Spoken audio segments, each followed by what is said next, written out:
আমি টেবিলে ঢুকলাম, তারপর থেকে আমরা কি নিয়ে টেবিলে যখন ঢুকলাম, টেবিলে ঢুকে একটা শিট রাখা রয়েছে, সেখানে আমার নাম টাম সব রয়েছে, সেইখানে সই করতে হবে, সই প্লাস ডেট দিতে হবে।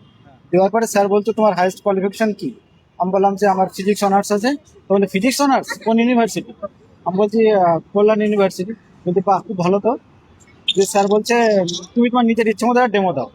বলে আমি ডেমো দিলাম, দিয়ে জোয়ার ভাটা ডেমোটা আমি দিলাম, দিয়ে জোয়ার ভাটা ডেমো দেওয়ার পর বলছে যে কৃষ্ণপক্ষ আর শুক্লপক্ষর অষ্টমীতিতে জোয়ারটা কম হয়, কেন হয়, এর কারণটা কি? আমি বললাম যে স্যার এখানে সূর্য এবং যে চাঁদ থাকে তাদের মধ্যে 90 ডিগ্রি কম থাকে, এর ফলে তাদের মধ্যে যে এফেক্টিভ ফোর্সটা জিরো হয়ে যায়, 90 ডিগ্রি হওয়ার জন্য, ওই জন্য কম। বলতে বাহ, খুব ভালো হয়েছে।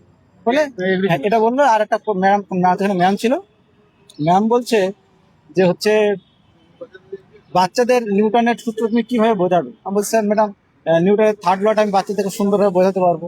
তো বললাম আমি সেটা। তার বলছে আর ফার্স্ট ল বোঝানো যায় না?